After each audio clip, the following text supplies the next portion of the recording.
G'day, and welcome to Alpha Smelting. Today I'm going to do my first mirror polish. We're going to be using brass. Many of these items will have steel components, but when the copper and zinc alloy, known as brass, melts, they will simply float on top.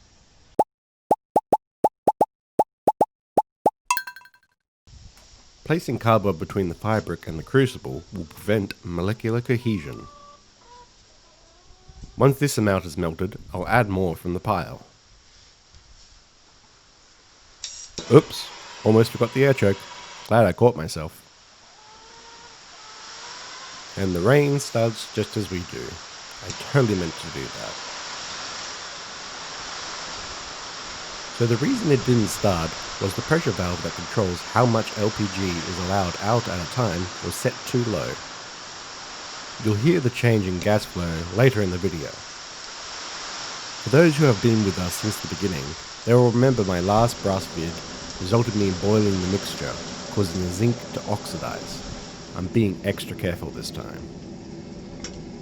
Here we are preheating what will eventually end up in the crucible.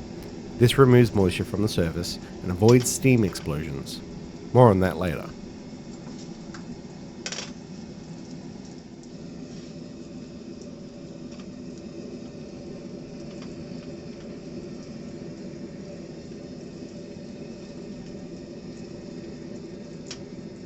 The downside of putting things on top of your furnace is you have to take them off before opening the lid.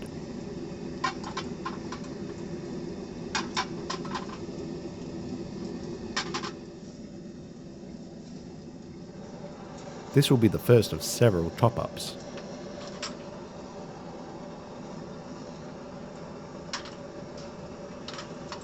You can start to see a yellow tinge to the rim of the furnace and the lid. This is the zinc oxidizing. We're doing it outside this time, and we're still wearing respirators.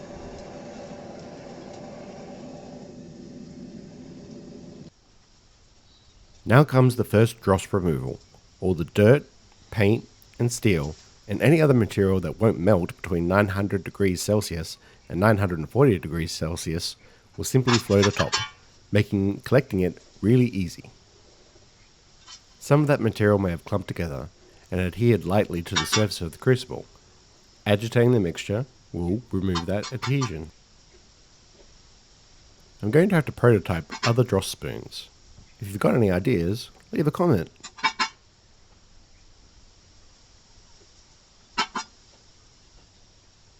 The temp has dropped while we were skimming. A quick blast will get it back up to the temperature we want.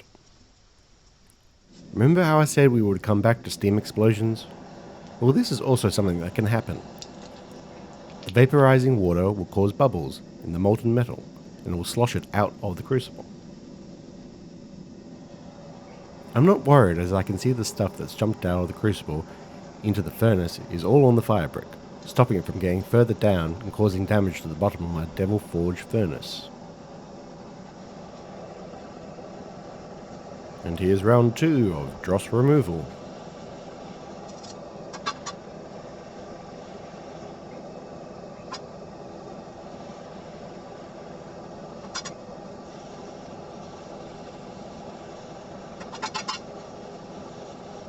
Just look at that molten metal. A quick heating of the tongs and pourer to remove any moisture. Just so you know, I've edited out the waiting parts. They've been heated for about a minute. Just a reminder, smelting is inherently dangerous. This channel is not for children, and make sure you research and take precautions. You can now see into the furnace and spot the dots of metal that have escaped. For now. I preheated the molds off camera, and you can see Sam trying to get the shot. Thanks, Sam. We do get it better with the second ingot. The yellow powder is oxidized zinc. This crucible will never use for anything but zinc melts because of that contamination. You can see some layering in the ingot. You can avoid this by heating the molds enough so that the molten metal solidifies uniformly.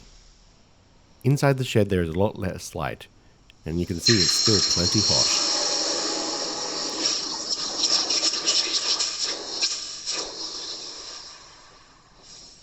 We've still got more brass, so let's finish that up.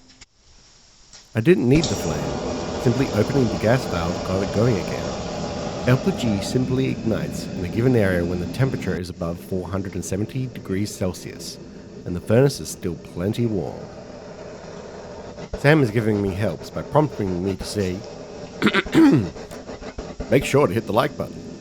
So do it for me, do it for you, but most importantly, do it for Smith Sam.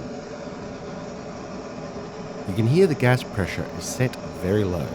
We turned it down again so we didn't go above the boiling point, but it's clear that we went too low. For the second ingot, we add a bit of borax to deal with the cumulative dross in the crucible. It acts like a flux, binding and removing contaminants from the molten brass. Just look at that full crucible.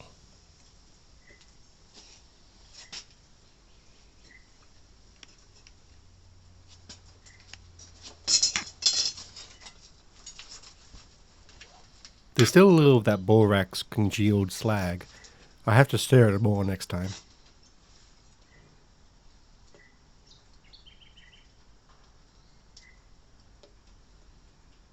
My experience is that alloys have a lot more residue left behind afterwards.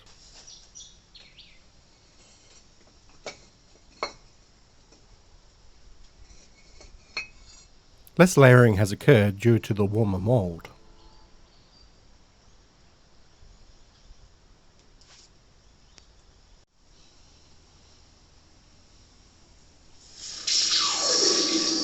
By moving the ingot around, you expose it to water that is cooler than the immediate water that originally surrounded it.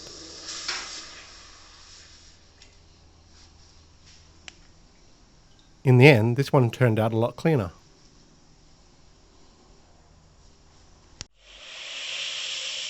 Now on to the grinding. Using Sam's fire ant grinder with a flat plate attachment, we get a nice even surface. The majority of the brass that we shave off will collect here and will be remelted at a future date. We started with 80 grit sandpaper.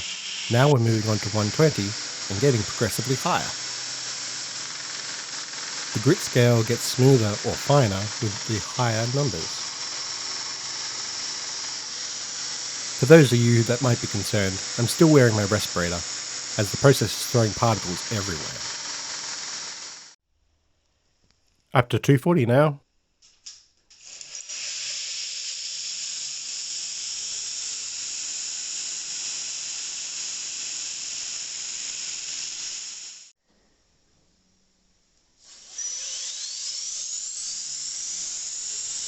What I'm doing here is tilting the surface of the ingot to leave marks of the sanding going in one particular direction. Once you have removed all the previous direction marks, you know you have completed and can move on to the next grit. Sam taught me this trick. Thanks, Sam. We've moved on to a heavy scour pad belt. The little RP7 helps lubricate the belt.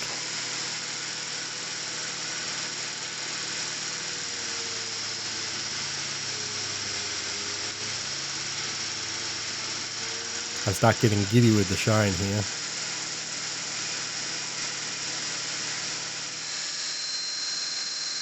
Now, onto the lighter scour pad belt.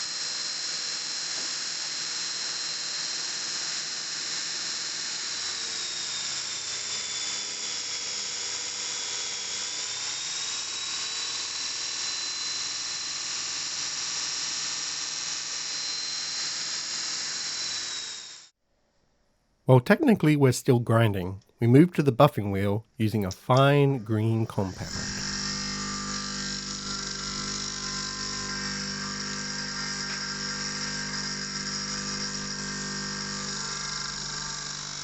Remember, when using a wheel like this, always use the bottom quarter.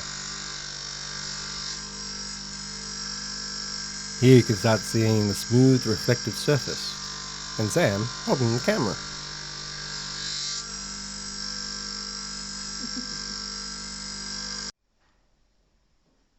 We've swapped out the wheel, and now we're using a super fine white compound to finish up.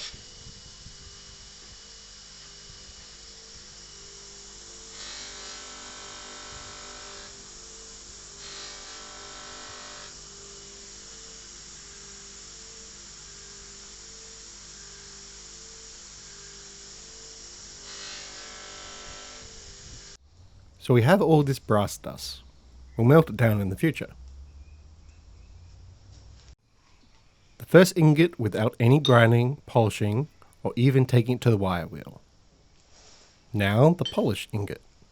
When you see something shiny, remember, a lot of work went into it. Thanks for watching, and I'll see you in the next Alpha Smelting.